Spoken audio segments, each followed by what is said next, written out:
ಜಗತ್ತಿನಲ್ಲಿ ಒಂದು ದೊಡ್ಡದಾದ ಪ್ಲೇಗ್ ಏನೇ ಬಂದ್ಬಿಟ್ಟಿದೆ. ಅಂಡ್ ಈ ಪ್ಲೇಗ್ ಅನ್ನ ಫೀಮೇಲ್ ಪ್ಲೇಗ್ ಅನ್ನೋದಾಗಿನೇ ಕರೀತಾರೆ. ಯಾಕಂದ್ರೆ ಈ ಪ್ಲೇಗು ಹುಡುಗರನ್ನ ಬಿಟ್ಟು ಕೇವಲ ಹುಡುಗಿಯರಿಗೆ ಮಾತ್ರವಾಗಿನೇ ಬರ್ತಿರುತ್ತೆ. ಅಂಡ್ ಅದೇ ರೀತಿ ಬರ್ಬೇಕಾದ್ರೆ ಜಗತ್ತಿನಲ್ಲಿರುವ ಎಲ್ಲಾ ಹೆಂಗಸರುವೆ ತೀರೋಗ್ಬಿಟ್ಟಿದ್ದಾರೆ. ಹೀಗಿರ್ಬೇಕಾದ್ರೆ ಹುಡುಗರು ಸರ್ವೈವ್ ಆಗೋದಿಕ್ಕೆ ತುಂಬಾನೇ ಕಷ್ಟ ಆಗುತ್ತೆ ಅಲ್ವಾ. ಸೊ ಅವರು ಕೂಡ ಇವಾಗ ಅಳಿವಿನ ಅಂಚಿಗಾಗಿನೇ ಬಂದ್ಬಿಡ್ತಾ ಇದ್ದಾರೆ. ಬಟ್ ಆದ್ರೆ ಇಂಥ ಸಿಚುವೇಶನ್ ಅಲ್ಲಿವೆ ಕೂಡ ಒಂದು ಚಿಕ್ಕ ಹುಡುಗಿ ಬದುಕಿದಾಳೆ. ಬಟ್ ಆದ್ರೆ ಅವಳ ತಂದೆ ಬೇರೆಯವರಿಗೆ ಗೊತ್ತಾಗ್ಬಾರ್ದು ಅಂತ ಅವಳನ್ನ ಕಾಪಾಡೋದಕ್ಕಾಗಿ ತುಂಬಾನೇ ಕಷ್ಟವನ್ನ ಪಡ್ತಾರೆ. ಯಾಕಂದ್ರೆ ಒಂದು ಹುಡುಗಿ ಬದುಕಿದಾಳೆ ಅಂತ ಗೊತ್ತಾದ್ರೆ ಎಲ್ಲರಿಗೂ ಕೂಡ ಅವಳ ಹತ್ರವಾಗಿನೇ ಬಂದ್ಬಿಡ್ತಾರೆ ಅಲ್ವಾ. ಸೊ ಅದ್ರಿಂದ ತಪ್ಪಿಸಿ ನಮ್ಮ ಮಗಳನ್ನ ಕಾಪಾಡ್ಕೋಬೇಕು ಅಂತ ಯಾವ ಮಟ್ಟಕ್ಕೆ ಹೋಗ್ತಾರೆ ಅನ್ನುವ ಸ್ಟೋರಿಯನ್ನೇ ನೋಡ್ತಿದೀವಿ. ಅಂದಾಗೆ ಮೂವಿಯ ಹೆಸರು ಬಂದು ಲೈಟ್ ಆಫ್ ಲೈಫ್ ಅಂತ. ಸೊ ಸ್ಕಿಪ್ ಅನ್ನ ಮಾಡದೆ ಕೊನೆವರೆಗೂ ನಮ್ಮ ಜೊತೆಯಾಗಿನೇ ನೋಡಿ. ಅಂಡ್ ಇನ್ನ ಸಬ್ಸ್ಕ್ರೈಬ್ ಅನ್ನ ಮಾಡ್ಕೊಂಡಿಲ್ಲ ಅಂದ್ರೆ ಫಟಾಫಟ ಅಂತ ಸಬ್ಸ್ಕ್ರೈಬ್ ಮಾಡ್ಕೊಳ್ಳಿ. ಸರಿ ಓಕೆ, ಇನ್ನ ತಡವನ್ನ ಮಾಡದೆ ಇವತ್ತಿನ ವಿಡಿಯೋವನ್ನ ಶುರು ಮಾಡೋಣ. ಓಪನಿಂಗ್ ಸೀನ್ ನಲ್ಲಿ ರ್ಯಾಗ್ ಅನ್ನುವ ಒಂದು ಚಿಕ್ಕ ಹುಡುಗನನ್ನ ನಮ್ಗೆ ತೋರಿಸ್ತಾರೆ.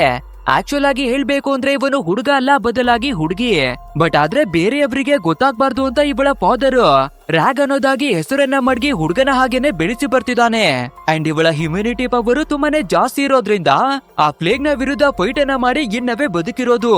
ಬಟ್ ಆದ್ರೆ ಈ ಜಗತ್ತಿನ ಕೊನೆಯ ಹುಡುಗಿ ಇವಳೇನ ಅಥವಾ ಇವಳ ಹಾಗೆ ಬೇರೆ ಯಾರಾದ್ರೂ ಬದುಕಿದಾರ ಅಂತ ಯಾವುದೇ ವಿಷಯಗಳು ಇವರಿಗೆ ಗೊತ್ತಿರ್ತಾನೆ ಇಲ್ಲ. ಸದ್ಯಕ್ಕೆ ಹುಡುಗಿ ಅಂತ ಬದುಕಿರೋದು ಅಂದ್ರೆ ಕೇವಲ ಇವಳು ಮಾತ್ರನೇ. ಅಂಡ್ ಈ ವಿಷಯ ಹೊರಗಡೆ ಏನಾದ್ರೂ ಗೊತ್ತಾಗ್ಬಿಟ್ರೆ ಎಲ್ಲಾ ಗಂಡಸರವೇ ಸೇರ್ಕೊಂಡು ಅಬ್ಯೂಸ್ ಅನ್ನ ಮಾಡೋದಕ್ಕಾಗಿ ಟ್ರೈ ಅನ್ನ ಮಾಡಬಹುದು, ಟಾರ್ಚರ್ ಅನ್ನ ಕೊಡಬಹುದು. ಅಷ್ಟೇ ಯಾಕೆ, ಲ್ಯಾಬಿಗೆ ತಗೊಂಡು ಹೋಗಿ ರಿಸರ್ಚ್ ಅನ್ನ ಮಾಡೋದಕ್ಕೆ ಬಳಸ್ಕೊಳ್ಬಹುದು. ಸೊ ನಮ್ಮ ಮಗಳ ಜೊತೆ ಆ ರೀತಿ ಆಗ್ಬಾರ್ದು ಅಂತ ಇವಳ ಕೂದಲನ್ನೆಲ್ಲ ಕಟ್ ಮಾಡಿ ಹುಡುಗರ ಹಾಗೆ ಬೆಳೆಸ್ತಾ ಇದ್ದಾನೆ. ಆಕ್ಚುಲ್ ಆಗಿ ಏನಾಗಿದೆ ಅಂದ್ರೆ ನಮ್ಮ ಹುಡುಗಿ ಹುಟ್ಟಿದ 2 ತಿಂಗಳಿಗೆ ದೊಡ್ಡ ಪ್ಲೇಗು ಬಂದ್ಬಿಟ್ಟಿದೆ. ಸೊ ಆ ರೀತಿ ಪ್ಲೇಗ್ ಬರ್ಬೇಕಾದ್ರೆ ಇವನ ಹೆಂಡತಿ ಕೂಡ ತೀರೋಗಿದ್ದಾಳೆ. ಸದ್ಯ ದೇವ್ರ ದಯೆಯಿಂದ ಇವನ ಮಗಳು ಬದುಕುಳ್ದಿರೋದು.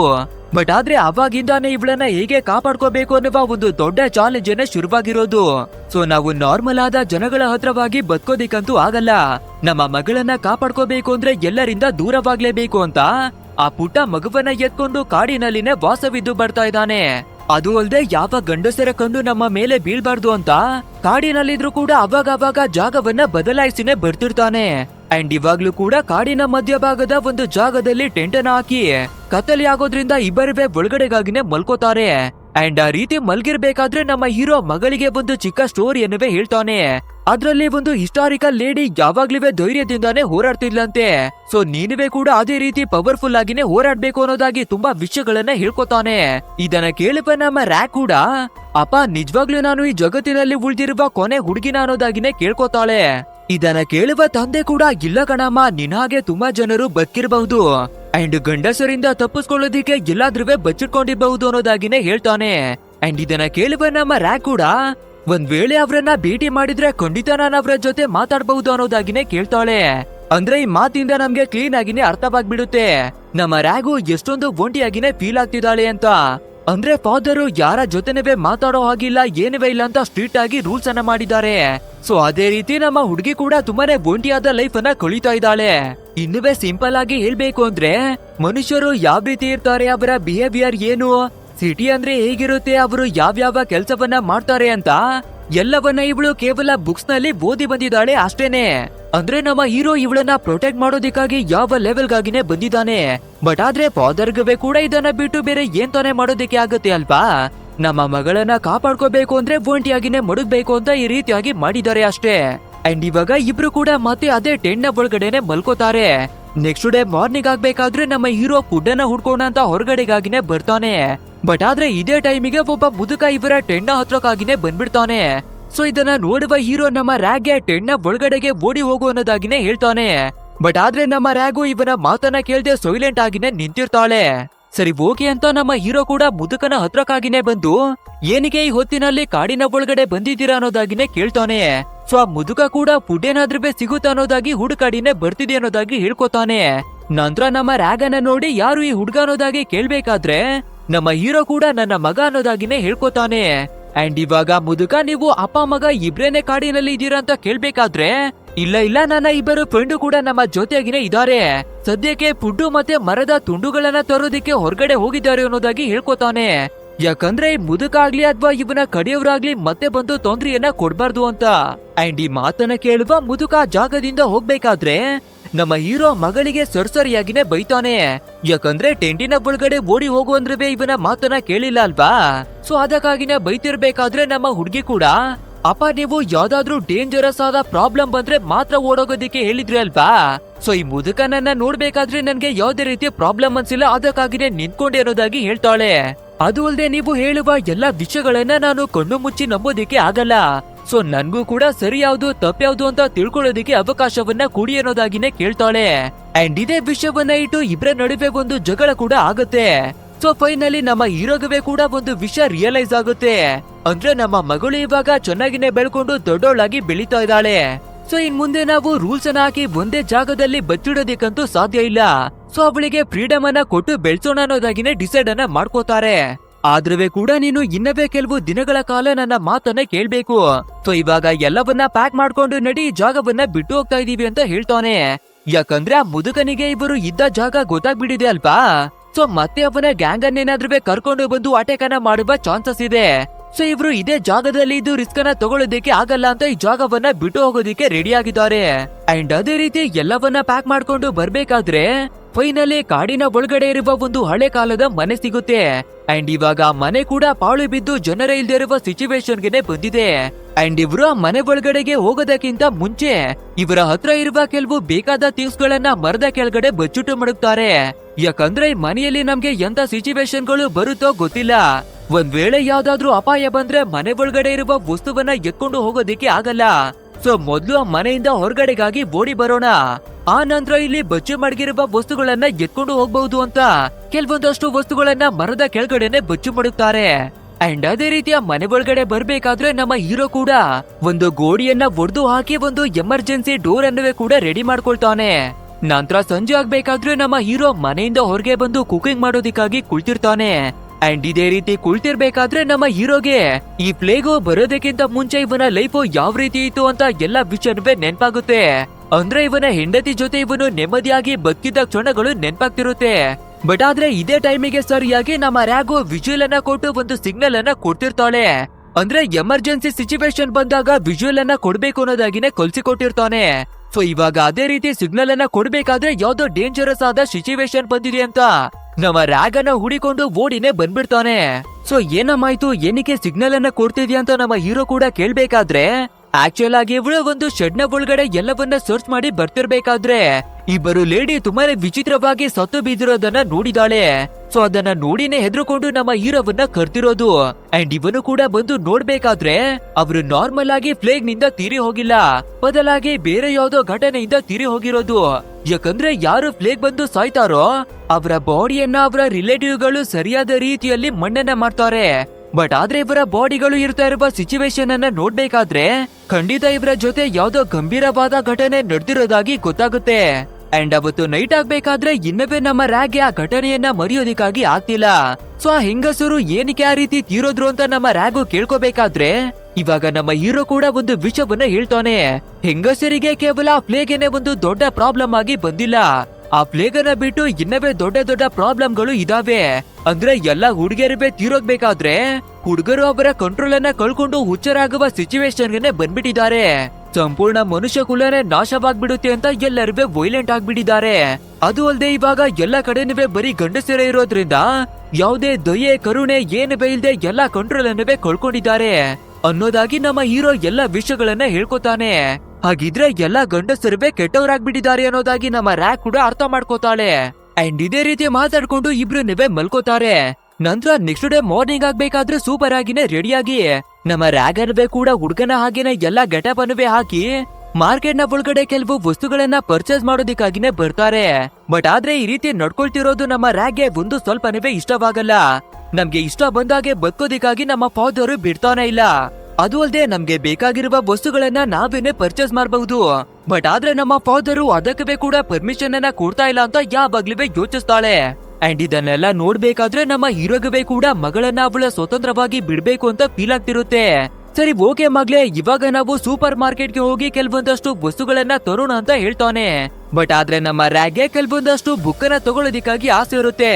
ಸೊ ನಾವು ಮೊದ್ಲು ಲೈಬ್ರರಿಗೆ ಹೋಗಿ ಕೆಲವು ಬುಕ್ ಗಳನ್ನ ತಗೊಳ್ಳೋಣ, ಆ ನಂತರ ಬೇಕಿದ್ರೆ ಸೂಪರ್ ಮಾರ್ಕೆಟ್ಗೆ ಹೋಗೋಣ, ಇಲ್ಲಾಂದ್ರೆ ನಾನು ಬರೋದೇ ಇಲ್ಲ ಅನ್ನೋದಾಗಿನೇ ಹೇಳ್ಬಿಡ್ತಾಳೆ. ಸೊ ಇದನ್ನ ಕೇಳುವ ಫಾದರ್ ಕೂಡ ಸರಿ ಓಕೆ ಅನ್ನೋದಾಗಿ ಇವಳ ಮಾತಿಗೆನೆ ಒಪ್ಕೋತಾರೆ.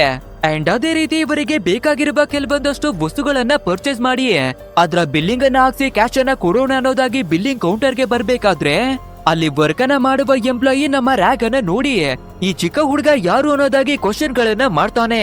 ಸೊ ನಮ್ಮ ಹೀರೋ ಕೂಡ ಯಾವ್ದೇ ರೀತಿ ನರ್ವಸ್ ಆಗ್ದಿರಾ ಕೂಲ್ ಆಗಿನೇ ಇವನು ನನ್ಗೆ ಇರ್ತಾ ಇರುವ ಒಬ್ಬನೇ ಒಬ್ಬ ಮಗ, ಆ ಫೀಮೇಲ್ ಪ್ಲೇಗು ಬರೋದಕ್ಕಿಂತ 2 ತಿಂಗಳು ಮುಂಚೆಗಾಗಿನೇ ಹುಟ್ಟಿದ್ದಾನೆ ಅನ್ನೋದಾಗಿ ಹೇಳ್ಕೊತಾನೆ. ಸೊ ಇದನ್ನ ಕೇಳುವ ಎಂಪ್ಲಾಯ್ ಕೂಡ ಹಾ ಸರ್, ಹೆಂಗಸರು ಇಲ್ದೆ ಈ ಮಕ್ಕಳನ್ನ ಸಾಕೋದು ಎಷ್ಟೊಂದು ಕಷ್ಟವಾಗ್ಬಿಟ್ಟಿದೆ ಅಲ್ವಾ, ಬಟ್ ಆದ್ರೆ ಚೈನಾ ಇವಾಗ ಪ್ರಾಬ್ಲಮ್ ಅನ್ನ ಸಾಲ್ವ್ ಮಾಡೋದಕ್ಕೆ ನೋಡ್ತಿದೆ, ಅಂದ್ರೆ ಆರ್ಟಿಫಿಷಿಯಲ್ ಆಗಿ ಹೆಂಗಸರನ್ನ ಸೃಷ್ಟಿ ಮಾಡೋದಿಕ್ಕಾಗಿ ಹೊರಟಿದ್ಯಂತೆ. ಅಂಡ್ ಆ ಆರ್ಟಿಫಿಷಿಯಲ್ ವುಮೆನ್ ಹೆಂಗಸರು ಮಾಡುವ ಎಲ್ಲಾ ಕೆಲ್ಸವನ್ನ ಮಾಡುತ್ತಂತೆ ಅನ್ನೋದಾಗಿನೇ ಹೇಳ್ತಾನೆ. ಅಂಡ್ ಈ ಮಾತನ್ನ ಕೇಳ್ತಿದ್ದಾಗೇನೆ ನಮ್ಮ ರಾಘು ಮಾತಾಡೋದಿಕ್ಕಾಗಿನೇ ನೋಡ್ಬಿಡ್ತಾಳೆ. ಬಟ್ ಆದ್ರೆ ಸರಿಯಾದ ಟೈಮಿಗೆ ನಮ್ಮ ಹೀರೋ ಅವಳನ್ನ ತಡೆದು ಸೈಲೆಂಟ್ ಆಗಿನೇ ಕರ್ಕೊಂಡು ಬರ್ತಾನೆ. ಆಕ್ಚುಲ್ ಆಗಿ ಹೇಳ್ಬೇಕು ಅಂದ್ರೆ ಹೊರಗಡೆ ನಮ್ಮ ರಾಗನ್ನ ಮಾತಾಡೋದಿಕ್ಕಾಗಿ ಬಿಡೋದೇ ಇಲ್ಲ, ಯಾಕಂದ್ರೆ ಹೇಳಿ ಕೇಳಿ ಹುಡುಗಿ ಆಗಿರೋದ್ರಿಂದ ವಾಯ್ಸ್ ಕೂಡ ಹುಡುಗಿಯದೇ ಆಗಿರುತ್ತೆ ಅಲ್ವಾ. ಸೊ ವಾಯ್ಸ್ ಅನ್ನ ಕೇಳುವ ಜನರಿಗೆ ಗೊತ್ತಾಗ್ಬಿಡುತ್ತೆ ಅಂತ ಮಾತಾಡೋದಿಕ್ಕಾಗಿ ಪರ್ಮಿಷನ್ ಅನ್ನ ಕೊಟ್ಟಿಲ್ಲ. ಅಂಡ್ ಅದೇ ರೀತಿ ಇವರು ಲೈಬ್ರರಿಗೆ ಬಂದು ಬುಕ್ ಗಳನ್ನ ತಗೊಳ್ಳೋದಿಕ್ಕಾಗಿನೇ ನೋಡ್ತಾರೆ. ಸೊ ನಮ್ಮ ಹೀರೋ ಕೂಡ ಮಕ್ಕಳನ್ನ ಯಾವ ರೀತಿ ಸಾಕ್ಬೇಕು ಅನ್ನುವ ಬುಕ್ ಅನ್ನ ತಗೋತಾನೆ, ಯಾಕಂದ್ರೆ ನಮ್ಮ ಮಗಳನ್ನ ನಾವು ಸರಿಯಾಗಿ ನೋಡ್ಕೊಳ್ತಾ ಇದೀವಾ ಇಲ್ವಾ ಅನ್ನುವ ಡೌಟ್ ಬಂದ್ಬಿಟ್ಟಿದೆ ಅಲ್ವಾ. ಸೊ ಅದಕ್ಕಾಗಿನೇ ಒಂದು ಬುಕ್ ಅನ್ನ ಪರ್ಚೇಸ್ ಮಾಡ್ತಾನೆ. ನಂತರ ಇವರು ಮನೆಗೆ ವಾಪಸ್ ಬಂದು ಡಿನ್ನರ್ ಅನ್ನ ಮಾಡ್ತಿರ್ಬೇಕಾದ್ರೆ ನಮ್ಮ ಹೀರೋ ಮಗಳ ಹತ್ರ ಒಂದು ಕ್ವಶನ್ ಅನ್ನ ಕೇಳ್ತಾನೆ. ಆ ಶಾಪ್ ನಲ್ಲಿ ವರ್ಕ್ ಅನ್ನ ಮಾಡ್ತಿದ್ದ ಎಂಪ್ಲಾಯಿ ರೋಬೋಟ್ ಗಳ ಬಗ್ಗೆ ಮಾತಾಡಿದ್ದ ಅಲ್ವಾ, ಅದೇ ಆರ್ಟಿಫಿಷಿಯಲ್ ವುಮೆನ್ ಗಳ ಬಗ್ಗೆ. ಸೊ ನಿನ್ಗೇನಾದ್ರೂ ಅದ್ರ ಬಗ್ಗೆ ಐಡಿಯಾಗಳೇನಾದ್ರೂ ಇದೆಯಾ ಅನ್ನೋದಾಗಿ ಕೇಳ್ಬೇಕಾದ್ರೆ ನಮ್ಮ ರ್ಯಾಕ್ ಕೂಡ ಒಂದು ವಿಷಯವನ್ನ ಹೇಳೋದಿಕ್ಕೆ ಶುರು ಮಾಡ್ತಾಳೆ, ಯಾಕಂದ್ರೆ ರೀಪ್ರೊಡಕ್ಷನ್ ಬಗ್ಗೆ ಬುಕ್ಕಿನಿಂದ ಓದಿ ಎಲ್ಲವನ್ನ ತಿಳ್ಕೊಂಡಿದ್ದಾಳೆ. ಸೊ ಆರ್ಟಿಫಿಷಿಯಲ್ ಆದ ವುಮೆನ್ ಅನ್ನ ರೆಡಿ ಮಾಡಬಹುದು ಅನ್ನೋದಾಗಿನೇ ಹೇಳ್ತಾಳೆ. ಬಟ್ ಆದ್ರೆ ನಮ್ಮ ಹೀರೋ ಇದನ್ನ ಒಪ್ಪೋದಿಕ್ಕಾಗಿ ರೆಡಿ ಇಲ್ಲ. ನೋಡಮ್ಮ, ನಾವು ಆರ್ಟಿಫಿಷಿಯಲ್ ಆಗಿ ಏನೇ ಮಾಡಿದ್ರು ಕೂಡ ಪ್ರಕೃತಿಗೆ ನಾವು ಸರಿ ಸಮಾನವಾಗಿ ಮಾಡೋದಿಕ್ಕೆ ಸಾಧ್ಯವಿಲ್ಲ. ಸೊ ನೀನು ಕೂಡ ಇವಾಗ ಬೆಳೆದು ದೊಡ್ಡವಳಾಗ್ತಿದ್ಯಾ ಅಲ್ವಾ, ಆ ರೀತಿ ದೊಡ್ಡವಳಾಗ್ಬೇಕಾದ್ರೆ ನಿನ್ನ ಬಾಡಿಯಲ್ಲಿ ಕೂಡ ಕೆಲವು ಚೇಂಜಸ್ ಗಳು ಆಗುತ್ತೆ. ಸೊ ಆ ಚೇಂಜಸ್ ಆಗ್ಬೇಕಾದ್ರೆ ನೀನು ಯಾವುದೇ ರೀತಿಯ ಟೆನ್ಷನ್ ಆಗೋದಿಕ್ಕೆ ಹೋಗ್ಬೇಡ, ಇದು ಪ್ರಕೃತಿ ದತ್ತವಾಗಿ ಆಗುವ ಕೆಲವೊಂದಷ್ಟು ಚೇಂಜಸ್ ಗಳಾಗಿರುತ್ತೆ ಅಷ್ಟೇ. ಅಂಡ್ ಒಂದು ಮಗು ಜನ್ಮವನ್ನ ಪಡ್ಕೋಬೇಕು ಅಂದ್ರೆ ಗಂಡಸು ಮತ್ತೆ ಹೆಂಡಸಿನ ಸಮ್ಮಿಲನ ಆಗ್ಲೇಬೇಕು. ಸೊ ಆ ಶಾಪ್ ನ ವರ್ಕರ್ ಹೇಳಿದ ಹಾಗೆ ಆರ್ಟಿಫಿಷಿಯಲ್ ನಿಂದ ಮಗುವನ್ನ ಸೃಷ್ಟಿ ಮಾಡೋದಿಕ್ಕೆ ಆಗಲ್ಲ. ಸೊ ಆದಷ್ಟು ಇಂಥ ವಿಷಯಗಳನ್ನ ನಂಬೋದಿಕ್ಕಾಗಿ ಹೋಗ್ಬೇಡ ಅನ್ನೋದಾಗಿ ತುಂಬಾ ವಿಷಯಗಳನ್ನ ಹೇಳ್ತಾನೆ. ಅಂಡ್ ಇದನ್ನೆಲ್ಲ ಕೇಳುವ ನಮ್ಮ ಹುಡುಗಿಗೆ ಅವಳ ತಾಯಿಯ ನೆನಪಾಗೋದಿಕ್ಕೆ ಶುರುವಾಗುತ್ತೆ. ಸೊ ನನ್ನ ತಾಯಿ ಹೇಗಿದ್ರು ಅನ್ನೋದಾಗಿ ಕ್ವಶನ್ ಅನ್ನ ಮಾಡ್ಬೇಕಾದ್ರೆ ನಮ್ ಹೀರೋ ಕೂಡ ನಿಮ್ಮ ತಾಯಿ ತುಂಬಾನೇ ಒಳ್ಳೆಯವಳು ಅಂಡ್ ಅವಳು ಎಲ್ಲರ ಹತ್ರನೇ ತುಂಬಾನೇ ಈಸಿಯಾಗಿನೇ ಕೊಲ್ಯಾಬ್ ಆಗ್ಬಿಡ್ತಿದ್ಲು. ಎಷ್ಟು ಒಳ್ಳೆಯವಳು ಅಂದ್ರೆ ಬೇರೆಯವ್ರಿಗೂ ಕೂಡ ಕೆಟ್ಟದನ್ನ ಬಯಸ್ತಿರ್ಲಿಲ್ಲ. ಸೊ ಅದೇ ಕಾರಣಕ್ಕೆ ನಾನು ಅವಳನ್ನ ಯಾವಾಗ್ಲೂ ಪ್ರೀತಿ ಮಾಡ್ತೀನಿ. ಸದ್ಯಕ್ಕೆ ನಿಮ್ಮ ತಾಯಿ ನಮ್ಮ ಜೊತೆಗಿಲ್ದಿರ್ಬಹುದು, ಬಟ್ ಆದ್ರೆ ನಾನು ಇವಾಗ್ಲೂ ಕೂಡ ನಿನ್ನ ತಾಯಿಯನ್ನ ಪ್ರೀತಿ ಮಾಡ್ತೀನಿ ಅನ್ನೋದಾಗಿನೇ ಹೇಳ್ಕೊತಾನೆ. ಅರೆ, ಸತ್ತಿರುವ ವ್ಯಕ್ತಿಯನ್ನ ಪ್ರೀತಿ ಮಾಡೋದಿಕ್ಕೆ ಹೇಗೆ ಸಾಧ್ಯ ಅಂತ ನಮ್ಮ ಹುಡುಗಿ ಕೇಳ್ಕೋಬೇಕಾದ್ರೆ ಹೌದು, ನಿಮ್ಮ ತಾಯಿ ನಮ್ಮ ಜೊತೆಯಾಗೇನೋ ಇಲ್ಲ, ಆದ್ರೆ ಪ್ರೀತಿ ಅನ್ನೋದು ಯಾವಾಗ್ಲೂ ಶಾಶ್ವತವಾಗಿನೇ ನಮ್ಮ ಜೊತೆ ಇರುತ್ತೆ ಅಂತ ಹೇಳ್ಕೊತಾನೆ. ಅಷ್ಟೇ, ಇದನ್ನೆಲ್ಲ ಕೇಳ್ಬೇಕಾದ್ರೆ ನಮ್ಮ ರ್ಯಾಗ್ಗೆ ಅವಳ ತಾಯಿಯ ಬಗ್ಗೆ ಲವ್ ಇನ್ನವೇ ಜಾಸ್ತಿ ಆಗ್ಬಿಡುತ್ತೆ. ಬಟ್ ಆದ್ರೆ ನಮ್ಮ ರ್ಯಾಗು ಇಲ್ಲಿವರೆಗೂ ಕೂಡ ಅವಳ ತಾಯಿಯನ್ನ ಒಂದು ಸಲನವೇ ನೋಡೇ ಇಲ್ಲ.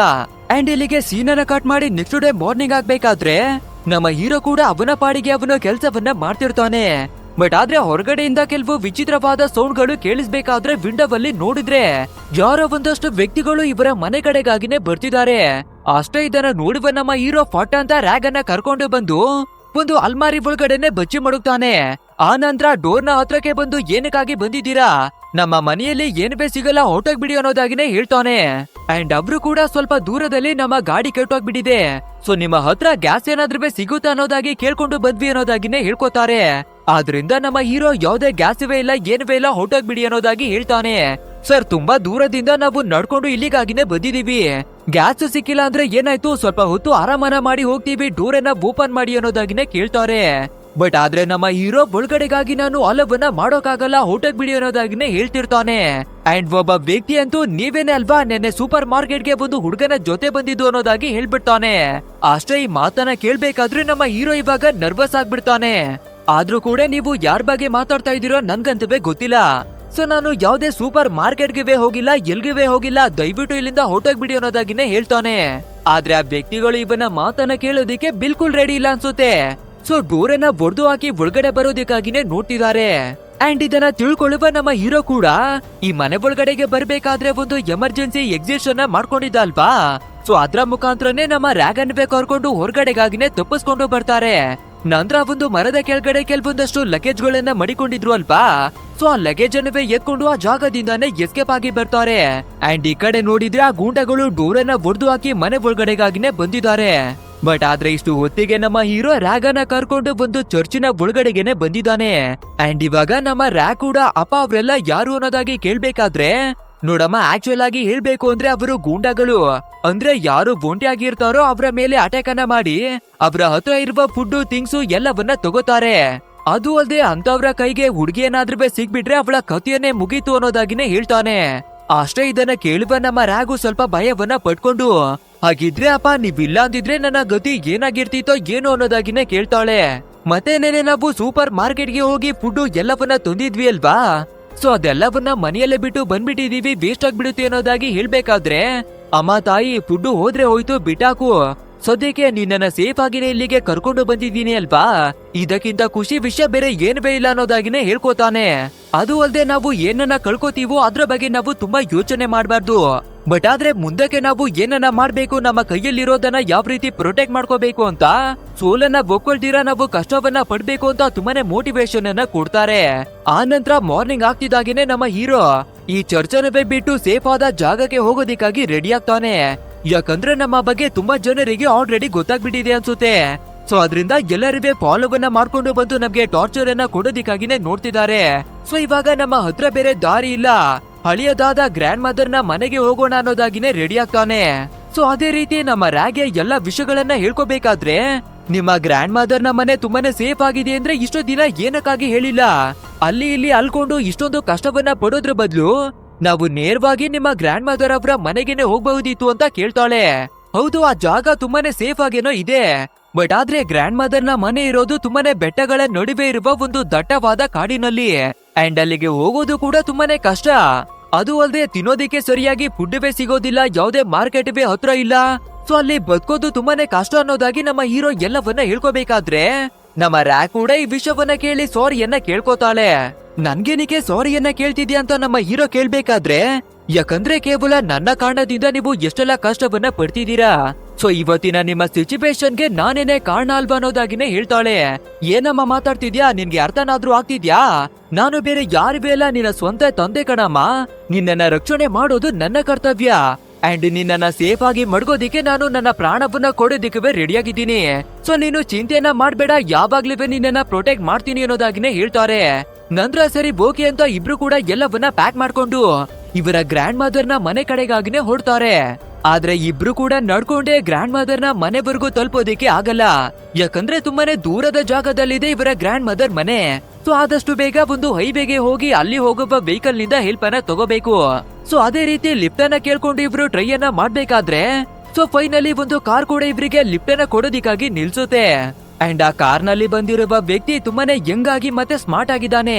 ಆದ್ರೂ ಪರವಾಗಿಲ್ಲ, ನಮ್ಮ ಗ್ರ್ಯಾಂಡ್ ಮದರ್ ನ ಮನೆಗೆ ಹೋಗ್ಬೇಕು ಅಂತ ಅವನ ಜೊತೆಯಾಗಿನೇ ಟ್ರಾವೆಲ್ ಅನ್ನ ಮಾಡಿ ಬರ್ತಿರ್ಬೇಕಾದ್ರೆ ಆ ವ್ಯಕ್ತಿ, ನಿಮಗ್ ಗೊತ್ತಾ ನಾವೆಲ್ಲರೂ ಒಂದು ಜಾಗಕ್ಕಾಗಿನೇ ಹೋಗ್ತಿದೀವಿ, ಅಂಡ್ ಅಲ್ಲಿ ತಿನ್ನೋದಿಕ್ಕೆ ಫುಡ್, ಕುಡಿಯೋದಿಕ್ಕೆ ನೀರು ಮತ್ತೆ ಎಲ್ಲಾ ವ್ಯವಸ್ಥೆನೂ ಇದೆ. ಅದು ಅಲ್ಲದೆ ಎಲೆಕ್ಟ್ರಿಸಿಟಿಯನ್ನ ನಾವೇನೆ ಕಂಡು ಹಿಡಿಯೋದಿಕ್ಕಾಗಿನೇ ನೋಡ್ತಾ ಇದೀವಿ. ಮತ್ತೆ ಸರ್ವೈವ್ ಆಗಿರೋ ಹುಡುಗಿಯರಿಗೆ ಒಂದು ಬಂಕರ್ ಅನ್ನ ಸೆಟ್ ಮಾಡಿ ಅದ್ರ ಒಳಗಡೆನೆ ಇಟ್ಟು ಅವ್ರನ್ನ ನೋಡ್ಕೊಳ್ಳಲಾಗ್ತಿದೆ ಅನ್ನೋದಾಗಿನೇ ಹೇಳ್ತಾನೆ. ಬಟ್ ಆದ್ರೆ ಇದನ್ನ ಕೇಳ್ಬೇಕಾದ್ರೆ ನಮ್ಮ ಹೀರೋಗೆ ಸ್ವಲ್ಪ ವಿಚಿತ್ರವಾಗಿ ಫೀಲ್ ಆಗುತ್ತೆ. ಇವನು ನಿಜವನ್ನ ಹೇಳ್ತಿದಾನ ಇಲ್ಲ ಸುಳ್ಳನ್ನ ಹೇಳ್ತಿದಾನ ಅಂತ. ಅದು ಅಲ್ಲದೆ ಹುಡುಗಿಯರನ್ನ ಒಂದು ಬಂಕರ್ ನಲ್ಲಿ ಸ್ಟೋರ್ ಮಾಡಿ ಮಡಗಿದ್ದಾರೆ ಅಂದ್ರೆ ಖಂಡಿತ ಅವರು ಇನ್ಫೆಕ್ಟೆಡ್ ಆಗಿರ್ಬಹುದು ಅಂತ ಯೋಚಿಸ್ತಾನೆ. ಅಂಡ್ ಇದೇ ರೀತಿ ಟ್ರಾವೆಲ್ ಅನ್ನ ಮಾಡಿ ಬರ್ತಿರ್ಬೇಕಾದ್ರೆ ನಮ್ಮ ಹೀರೋಗೆ ಒಂದು ಐಡಿಯಾ ಬರುತ್ತೆ. ಸೊ ಕಾರನ್ನ ಅಲ್ಲೇನೆ ನಿಲ್ಸಿ ಆ ಹುಡುಗನ ಜೊತೆ ಮಾತಾಡೋದಿಕ್ಕೆ ಹೊರಗಡೆ ಕರ್ಕೊಂಡು ಬರ್ತಾನೆ. ನೋಡು ತಮ್ಮ, ಇವಾಗ ನಿನ್ನ ಕಾರು ನನ್ಗೆ ಬೇಕೇ ಬೇಕು. ನಾವಿಲ್ಲಿಂದ ಸರ್ವೈವ್ ಆಗಿ ಹೋಗ್ಬೇಕು ಅಂದ್ರೆ ನಿನ್ನ ಕಾರನ್ನ ನಮಗಾಗಿನೇ ಕೊಟ್ಬಿಡು. ನೋಡು, ನಿನ್ನ ಕಾರನ್ನ ಕೊಡೋದ್ ಬಿಟ್ಟು ನಿನ್ನ ಹತ್ರ ಬೇರೆ ಆಪ್ಷನ್ ಇಲ್ಲ. ಒಂದ್ ವೇಳೆ ನೀನು ಫೈಟ್ ಮಾಡೋದಿಕ್ಕೆ ಇಷ್ಟವನ್ನ ಪಡ್ತೀಯ ಅಂದ್ರೆ ನಾನು ಅದಕ್ಕೂ ರೆಡಿ ಆಗಿದ್ದೀನಿ, ನಿನ್ನನ್ನ ಸೋಲ್ಸಿನ ಈ ಕಾರನ್ನ ತಗೊಳ್ತೀನಿ ಅಂತ ಹೇಳ್ತಾನೆ. ಬಟ್ ಆದ್ರೆ ಆ ಹುಡುಗನಿಗೆ ಫೈಟ್ ಅನ್ನ ಮಾಡೋದಿಕ್ಕೆ ಸ್ವಲ್ಪನವೇ ಇಷ್ಟ ಇಲ್ಲ ಅನ್ಸುತ್ತೆ. ಸೊ ನನ್ನ ಕಾರನ್ನ ತಗೊಂಡೋಗ್ಬಿಡಿ ಅನ್ನೋದಾಗಿನೇ ಹೇಳಿ ಕಾರನ್ನ ಕೊಟ್ಟಿ ಕಳಿಸ್ತಾನೆ. ಅಂಡ್ ಅದೇ ರೀತಿ ನಮ್ಮ ಹೀರೋ ಕೂಡ ಡ್ರೈವ್ ಅನ್ನ ಮಾಡ್ಕೊಂಡು ತುಂಬಾನೇ ಟ್ರಾವೆಲ್ ಅನ್ನವೇ ಮಾಡಿ ಫೈನಲಿ ಅವನ ಗ್ರ್ಯಾಂಡ್ ಮದರ್ ನ ಮನೆಯನ್ನ ಬಂದು ತಲುಪ್ತಾರೆ. ಸರಿ ಓಕೆ, ಡೋರನ್ನ ಓಪನ್ ಮಾಡಿ ಒಳಗಡೆ ಹೋಗೋಣ ಅಂತ ನೋಡ್ಬೇಕಾದ್ರೆ ಈ ಮನೆಯನ್ನ ಒಳಗಡೆಯಿಂದ ಲಾಕ್ ಅನ್ನ ಮಾಡ್ಕೊಂಡಿದ್ದಾರೆ. ಆಕ್ಚುಲ್ ಆಗಿ ಹೇಳ್ಬೇಕು ಅಂದ್ರೆ 3 ಜನ ಮುದುಕರು ಈ ಮನೆಯಲ್ಲಿ ವಾಸವಿದ್ದು ಬರ್ತಿದ್ದಾರೆ. ಒಬ್ಬನ ಹೆಸರು ಬಂದು ಟಾಮ್ ಅಂತ, ಮತ್ತೊಬ್ಬನ ಹೆಸರು ಬಂದು ಲೇಮಿ ಅಂತ, ಮತ್ತೊಬ್ಬ ಕೆಲ್ವಿನ್. ಆಕ್ಚುಲ್ ಆಗಿ 4 ವರ್ಷಗಳ ಮುಂಚೆನೆ ನಾವು ಈ ಮನೆಯಿಂದ ಇದೀವಿ. ಸೊ ಇವಾಗ ಪ್ರೆಸೆಂಟ್ ನಲ್ಲಿ ನೋಡೋದಾದ್ರೆ ಈ ಮನೆ ನಮ್ದಾಗಿದೆ. ನಿಮ್ಗೆ ಬೇಕಂದ್ರೆ ಇವತ್ತು ರಾತ್ರಿ ಇಲ್ಲೇ ಸ್ಟೇ ಆಗಿದ್ದು ಬೇರೆ ಕಡೆಗೆ ಹೋಗ್ಬಹುದು ಅನ್ನೋದಾಗಿ ಹೇಳ್ತಾರೆ. ಸೊ ಇವಾಗ ನಮ್ಮ ಹೀರೋಗವೇ ಬೇರೆ ದಾರಿ ಇಲ್ದಿರೋದ್ರಿಂದ ಸರಿ ಓಕೆ ಅಂತ ಒಪ್ಕೊಂಡು ಆ ಮನೆ ಒಳಗಡೆಗಾಗಿನೇ ಬರ್ತಾನೆ. ಬಟ್ ಆದ್ರೆ ಅವನ ಮಗಳ ಹೆಸರನ್ನ ಈ ಬಾರಿ ರ್ಯಾಗ್ ಅಂತ ಹೇಳ್ದಿರಾ ಅಲೆಕ್ಸ್ ಅನ್ನೋದಾಗಿ ಇಂಟ್ರೊಡ್ಯೂಸ್ ಮಾಡ್ತಾನೆ. ಅಂಡ್ ಇದೇ ರೀತಿ ಸ್ವಲ್ಪ ಮಾತನಾಡಿ ಎಲ್ಲರೂ ಮಲ್ಗೋದಿಕ್ಕಾಗಿನೇ ಹೋಗ್ತಾರೆ. ನಂತರ ನಮ್ಮ ಹೀರೋ ಕೂಡ ಕೆಲವು ಇಂಪಾರ್ಟೆಂಟ್ ಆದ ವಸ್ತುಗಳನ್ನ ಬಚ್ಚುಟಿ ಮಡ್ಗಿ ನಮ್ಮ ರ್ಯಾಗ್ ಅವಳನ್ನ ಮಲ್ಗೋದಿಕ್ಕಾಗಿನೇ ಬಿಟ್ಟು ಇವನು ಎಚ್ಚರಿಯಾಗಿನೇ ನಿಂತಿರ್ತಾನೆ. ಯಾಕಂದ್ರೆ ಇಲ್ಲಿ ಬೇರೆ ವಯಸ್ಸಾಗಿರುವ 3 ಜನ ಮುದುಕರಿದ್ದಾರೆ ಅಲ್ವಾ. ಸೊ ನಮ್ಮ ಮಗಳಿಗೆ ಒಂದು ಚಿಕ್ಕ ಪ್ರಾಬ್ಲಮ್ ಕೂಡ ಬರೋದಿಕ್ಕೆ ಬಿಡ್ಲೇಬಾರ್ದು ಅಂತ ರೆಡಿಯಾಗಿ ನಿಂತಿದ್ದಾನೆ. ನೆಕ್ಸ್ಟ್ ಡೇ ಮಾರ್ನಿಂಗ್ ಆಗ್ಬೇಕಾದ್ರೆ ನಮ್ಮ ಹೀರೋವಿನಿಂದ ಯಾವುದೇ ಪ್ರಾಬ್ಲಮ್ ಇಲ್ಲ ಅಂತ ಮುದುಕರಿಗೆ ಗೊತ್ತಾಗುತ್ತೆ. ಸೊ ನಮ್ಮ ಹೀರೋ ಮತ್ತೆ ರ್ಯಾಗ್ಗೆ ತಿನ್ನೋದಿಕ್ಕೆ ಸ್ವಲ್ಪ ಫುಡ್ ಅನ್ನವೇ ಕೂಡ ಕೊಡ್ತಾರೆ. ಅಂಡ್ ಅದು ಅಲ್ಲದೆ ಈ ಮುದುಕರಿಂದ ನಮ್ಗುವೆ ಯಾವುದೇ ಪ್ರಾಬ್ಲಮ್ ಇಲ್ಲ ಅಂತ ತಿಳ್ಕೊಳ್ಳುವ ಹೀರೋ ಕೂಡ ಇನ್ನೊಂದಷ್ಟು ದಿನ ಇದೇ ಜಾಗದಲ್ಲಿರೋದಿಕ್ಕೆ ಡಿಸೈಡ್ ಅನ್ನ ಮಾಡ್ಕೋತಾನೆ. ಅಂಡ್ ಇದೇ ರೀತಿ ದಿನಗಳು ಕಳೀತಾ ನಮ್ಮ ರ್ಯಾಗ್ ಕೂಡ ಮುದುಕರ ಜೊತೆ ಬೆರೆಯೋದಿಕ್ಕಾಗಿ ಶುರು ಮಾಡ್ತಾಳೆ. ಅಂದ್ರೆ ತಾತ ಮೊಮ್ಮಕ್ಕಳ ಜೊತೆ ಆಟ ಆಡುವ ರೀತಿಯಾದ ಬಾಂಡಿಗೆನೆ ಬರುತ್ತೆ. ಸೊ ಟಾಮ್ ಅನ್ನುವ ಮುದುಕ ಕೂಡ ಬೇಟೆಯನ್ನ ಆಡೋದು, ಟಾರ್ಗೆಟ್ ಅನ್ನ ಫಿಕ್ಸ್ ಮಾಡಿ ಶೂಟ್ ಮಾಡೋದು, ಈ ರೀತಿ ತುಂಬಾನೇ ಸ್ಕಿಲ್ಸ್ ಗಳನ್ನ ನಮ್ಮ ಹುಡುಗಿಗೆ ಕಲ್ಸಿ ಕೊಡೋದಿಕ್ಕಾಗಿ ಟ್ರೈ ಮಾಡ್ತಾನೆ. ಅಂಡ್ ಅದೇ ರೀತಿ ಇರ್ಬೇಕಾದ್ರೆ ಒಂದು ದಿನ ನಮ್ಮ ಹೀರೋವಿನ ಹತ್ರಕ್ಕಾಗಿನೇ ಬಂದು ಆ ರ್ಯಾಗ್ ನಿನ್ನ ಮಗ ಅಲ್ಲ ಬದಲಾಗಿ ಮಗಳು ಅಲ್ವಾ ಅನ್ನೋದಾಗಿನೇ ಕೇಳ್ಬಿಡ್ತಾನೆ. ಅಷ್ಟೇ ಇದನ್ನ ಕೇಳ್ಬೇಕಾದ್ರೆ ನಮ್ಮ ಹೀರೋ ಒಂದು ಕ್ಷಣ ನೋಡ್ಕೋಗ್ಬಿಡ್ತಾನೆ. ಅಯ್ಯೋ ತಾತ, ನಿಮ್ಗೇನಾದ್ರೂ ತಲೆ ಕೆಟ್ಟಿದ್ಯಾ? ಅದು ಹುಡುಗಿ ಅಲ್ಲ ನನ್ನ ಮಗ ಅನ್ನೋದಾಗಿ ಹೇಳ್ಬೇಕಾದ್ರೆ ನನ್ಗೆ ನಿನ್ನ ನೋವು ಏನು ಅಂತ ಗೊತ್ತಾಗ್ತಿದೆ. ಅದು ಅಲ್ಲದೆ ಈ ಜಗತ್ತಿನಲ್ಲಿರುವ ಕೆಟ್ಟ ಗಂಡಸರ ಕಣ್ಣಿಂದ ಒಬ್ಬ ಮಗಳನ್ನ ಕಾಪಾಡ್ಕೊಳ್ಳೋದು ಎಷ್ಟು ಕಷ್ಟ ಅಂತ ಗೊತ್ತು ಅನ್ನೋದಾಗಿನೇ ಹೇಳ್ತಾನೆ. ಸೊ ಈ ಮಾತನ್ನ ಕೇಳ್ಬೇಕಾದ್ರೆ ನಮ್ಮ ಹೀರೋಗೆ ಸ್ವಲ್ಪ ರಿಲ್ಯಾಕ್ಸ್ ಆಗಿ ಫೀಲ್ ಆಗಿ ಈ ಟಾಮ್ ಅನ್ನೋನು ಒಳ್ಳೆಯವನನ್ಸುತ್ತೆ ಅಂತ ತಿಳ್ಕೊಂಡು ಎಲ್ಲಾ ವಿಷಯಗಳನ್ನ ಹೇಳ್ಕೊತಾನೆ. ಸೊ ಇದನ್ನೆಲ್ಲ ಕೇಳುವ ಟಾಮ್ ಕೂಡ ತುಂಬಾನೇ ಎಮೋಷನಲ್ ಆಗಿ ನನ್ನ ಹೆಂಡತಿಯನ್ನುವೇ ನಾನು ತುಂಬಾನೇ ಪ್ರೀತಿಯನ್ನ ಮಾಡಿ ಬರ್ತಿದ್ದೆ, ಬಟ್ ಆದ್ರೆ ನಾನುವೇ ಅವಳನ್ನ ಕಳ್ಕೊಂಡ್ಬಿಟ್ಟಿ ಅನ್ನೋದಾಗಿನೇ ಹೇಳ್ಕೊತಾನೆ. ಅದು ಅಲ್ಲದೆ ನಿನ್ನ ಮಗಳನ್ನ ಕಾಪಾಡ್ಕೊಳ್ಳೋದಿಕ್ಕೆ ನೀನು ಎಷ್ಟೆಲ್ಲ ಕಷ್ಟವನ್ನ ಪಡ್ತಿದ್ಯೋ, ನಿಜಕ್ಕೂ ತುಂಬಾನೇ ದೊಡ್ಡ ಕೆಲ್ಸವನ್ನ ಮಾಡ್ತಿದ್ಯಾ ಅಂತ ಎಮೋಷನಲ್ ಎಲ್ಲ ಆಗ್ತಾನೆ. ನಮ್ಮ ಹೀರೋ ಕೂಡ ನಾನು ಎಲ್ಲಿವರೆಗೂ ಬದುಕಿರ್ತೀನೋ ಅಲ್ಲಿವರೆಗೂ ನನ್ನ ಮಗಳನ್ನ ಪ್ರೊಟೆಕ್ಟ್ ಮಾಡೋದು ನನ್ನ ಕೆಲ್ಸ, ಅಂಡ್ ಅವಳನ್ನ ಕಾಪಾಡೋದಿಕ್ಕೆ ನಾನು ಏನ್ ಬೇಕಾದ್ರೂ ಮಾಡ್ತೀನಿ ಅನ್ನೋದಾಗಿನೇ ಹೇಳ್ತಾನೆ. ಅಂಡ್ ಇದೇ ರೀತಿ ದಿನಗಳು ಕಳೀತಾ ಇರ್ಬೇಕಾದ್ರೆ ನಮ್ಮ ಹೀರೋಗವೇ ಕೂಡ ಈ ಮುದುಕರು ತುಂಬಾನೇ ಒಳ್ಳೆಯವ್ರು. ಸೊ ಇಲ್ಲಿವರೆಗೂ ನಮ್ಗೆ ಯಾವ್ದೇ ಪ್ರಾಬ್ಲಮ್ ಬಂದಿಲ್ಲ. ಸೊ ನಮ್ಗೆ ಸೇಫ್ ಆಗಿರುವ ಜಾಗ ಅಂದ್ರೆ ಇದೇನೆ ಅನ್ನೋದಾಗಿ ಫಿಕ್ಸ್ ಆಗ್ತಾನೆ. ಅಂಡ್ ಇದೇ ರೀತಿ ಇರ್ಬೇಕಾದ್ರೆ ಆ ಟಾಮ್ ಮತ್ತೆ ನಮ್ಮ ಹೀರೋವಿನ ಹತ್ರಕ್ಕಾಗಿನೇ ಬಂದು ನೋಡು, ಒಂದು ಜಾಗದಲ್ಲಿ ಒಂದು ದೊಡ್ಡ ಬಂಕರ್ ಅನ್ನೇ ಮಾಡಿದಾರಂತೆ. ಅಂಡ್ ಅಲ್ಲಿ ಹೆಂಗಸರನ್ನ ಪ್ರೊಟೆಕ್ಟ್ ಮಾಡಿ ಅವರನ್ನ ಬಂಕರ್ ಒಳಗಡೆ ಮಡಗಿದಾರಂತೆ. ಸೊ ನಿನ್ನ ಮಗಳನ್ನ ಜಾಗಕ್ಕೆ ಕರ್ಕೊಂಡು ಹೋಗು, ಅಲ್ಲಿ ಸುರಕ್ಷಿತವಾಗಿರ್ತಾಳೆ ಅನ್ನೋದಾಗಿನೇ ಹೇಳ್ತಾನೆ. ಬಟ್ ಆದ್ರೆ ನಮ್ಮ ಹೀರೋ ಯಾರನ್ನುವೇ ನಂಬೋದಿಕ್ಕೆ ರೆಡಿ ಇಲ್ಲ. ಯಾವುದೇ ಮನುಷ್ಯನನ್ನುವೇ ನಂಬಲ್ಲ, ದೇವ್ರನ್ನು ಕೂಡ ನಂಬಲ್ಲ ಅನ್ನೋದಾಗಿನೇ ಹೇಳ್ಕೋತಾನೆ. ಅಂಡ್ ಇದೇ ರೀತಿ ಇನ್ನಷ್ಟು ದಿನಗಳು ಕಳಿಯುತ್ತೆ. ಬಟ್ ಆದ್ರೆ ಒಂದು ದಿನ 3-4 ಸ್ಟ್ರೇಂಜರ್ಸ್ ಗಳು ಇವರ ಮನೆ ಕಡೆಗಾಗಿನೇ ಬರ್ತಾರೆ. ಸೊ ಇದನ್ನ ನೋಡುವ ನಮ್ಮ ಹೀರೋ ಕೆಲ್ವಿನ್ ಹತ್ರಕ್ಕಾಗಿ ಬಂದು ಯಾರೊಬ್ರು ಅಂತ ಕೇಳ್ಬೇಕಾದ್ರೆ ಈ ಕೆಲ್ವಿನ್ ಯಾವುದೇ ರೀತಿ ಆನ್ಸರ್ ಅನ್ನ ಕೊಡದೆ ಸೈಲೆಂಟ್ ಆಗಿನೇ ಅವನ ರೂಮ್ ಡೋರ್ ಅನ್ನ ಕ್ಲೋಸ್ ಮಾಡ್ಕೋತಾನೆ. ಅಂಡ್ ಇವಾಗ ನಮ್ಮ ಹೀರೋಗೆ ಎಲ್ಲಾ ವಿಷಯನವೇ ಅರ್ಥವಾಗ್ಬಿಡುತ್ತೆ. ಅಂದ್ರೆ ಈ ಕೆಲ್ವಿನ್ಗೆ ನಮ್ಮ ರ್ಯಾಗು ಒಬ್ಬಳು ಹುಡುಗಿ ಅನ್ನೋದು ಗೊತ್ತಾಗ್ಬಿಟ್ಟಿದೆ. ಸೊ ಅದೇ ಕಾರಣಕ್ಕೆ ಈ ವಿಷಯವನ್ನ ಹೊರಗಡೆನವೇ ಕೂಡ ಸ್ಪ್ರೆಡ್ ಅನ್ನ ಮಾಡ್ಬಿಟ್ಟಿದ್ದಾನೆ. ಸೊ ಇವಾಗ ನಮ್ಮ ರ್ಯಾಗನ್ನ ಹಿಡ್ಕೊಳ್ಳೋದಿಕ್ಕಾಗಿ ಅಂತ ತುಂಬಾ ಜನರು ಇಲ್ಲಿಗೆ ಬರ್ತಿರೋದು. ಸೊ ಹೇಗಾದ್ರೂ ಮಾಡಿ ನಮ್ಮ ಮಗಳನ್ನ ನಾವು ಕಾಪಾಡ್ಕೊಳ್ಳೇಬೇಕು ಅಂತ ನಮ್ಮ ರ್ಯಾಗನ್ನ ಕರ್ಕೊಂಡು ಒಂದು ಸೀಕ್ರೆಟ್ ಡೋರ್ ನ ಮೇಲ್ಗಡೆಗೆನೆ ತಂದು ಬಿಡ್ತಾನೆ.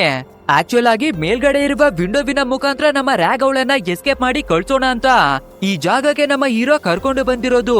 ಬಟ್ ಆದ್ರೆ ಈ ಬಿಲ್ಡಿಂಗು ಸ್ವಲ್ಪ ಎತ್ತರದಲ್ಲಿ ಇರೋದ್ರಿಂದ ನಮ್ಮ ರ್ಯಾಗು ಕೆಳಗಡೆ ಬಿದ್ರೆ ಅವಳ ಕೈಕಾಲ್ಗೆ ಡ್ಯಾಮೇಜ್ ಆಗುವ ಸಾಧ್ಯತೆ ಇದೆ. ಸೊ ಆದ್ರೂ ಇವಾಗ ಬೇರೆ ದಾರಿ ಇಲ್ದಿರೋದ್ರಿಂದ ರ್ಯಾಗ್ ಅವಳನ್ನ ಕೆಳಗಡೆ ಬಿಡೋದಿಕ್ಕಾಗಿ ನೋಡ್ತಾನೆ. ಅಂಡ್ ನಮ್ಮ ಹುಡುಗಿ ಕೂಡ ಚಿಂತೆಯನ್ನ ಮಾಡದೆ ಕೆಳಗಡೆಗೆ ಬಿಡಿಯಪ್ಪ ಅನ್ನೋದಾಗಿ ಹೇಳ್ಬೇಕಾದ್ರೆ ಸೊ ಫೈನಲಿ ನಮ್ಮ ಹೀರೋ ಕೂಡ ಬಿಡ್ಬೇಕಾದ್ರೆ ಅವಳುನುವೆ ಕೆಳಗಡೆ ಬಿದ್ದು ಒಂದಷ್ಟು ಕಡೆ ಚಿಕ್ಕ ಡ್ಯಾಮೇಜ್ ಏನೋ ಆಗುತ್ತೆ. ಆದ್ರೆ ಸೇಫ್ ಆಗಿನೇ ಎದ್ದು ಆ ಜಾಗದಿಂದ ಎಸ್ಕೇಪ್ ಆಗಿ ಓಡಿ ಹೋಗ್ತಾಳೆ. ನಮ್ ಹೀರೋ ಕೂಡ ನಿನ್ನ ಕೈಯಲ್ಲಿ ಎಷ್ಟು ಸಾಧ್ಯನೋ ಅಷ್ಟು ದೂರಕ್ಕೆ ಓಡಿ ಹೋಗು ಅನ್ನೋದಾಗಿನೇ ಹೇಳಿ ಕಳಿಸ್ತಾನೆ. ಸರಿ ಓಕೆ ಅಂತ ನಮ್ಮ ಹೀರೋ ಹಿಂದೆ ತಿರುಗಿ ನೋಡ್ಬೇಕಾದ್ರೆ ಇವನನ್ನ ಫಾಲೋ ಮಾಡ್ಕೊಂಡು ಒಬ್ಬ ವ್ಯಕ್ತಿ ಮೇಲಕ್ಕಾಗಿನೇ ಬಂದ್ಬಿಟ್ಟಿದ್ದಾನೆ. ಸೊ ಇವಾಗ ಇಬ್ಬರ ನಡುವೆ ಒಂದು ಮಾಸ್ ಆಗಿರುವ ಫೈಟ್ ಏನೇ ಶುರುವಾಗ್ಬಿಡುತ್ತೆ. ಬಟ್ ಆದ್ರೆ ನಮ್ಮ ಹೀರೋ ಒಂದು ಕೊಡಲಿಯನ್ನ ತಗೊಂಡು ಅವನ ಕಥೆಯನ್ನೇ ಮುಗಿಸಿ ಹಾಕ್ತಾನೆ. ನಂತರ ಕೆಳಗಡೆ ಇಳಿದು ಬರ್ಬೇಕಾದ್ರೆ ಮತ್ತೊಬ್ಬ ಅಟ್ಯಾಕ್ ಅನ್ನ ಮಾಡ್ತಾನೆ. ಆದ್ರೂ ಕೂಡ ನಮ್ಮ ಹೀರೋ ಮತ್ತೆ ಫೈಟ್ ಅನ್ನ ಮಾಡಿ ಅವನ ಕಥೆಯನ್ನುವೇ ಮುಗಿಸಿ ಹಾಕ್ತಾನೆ.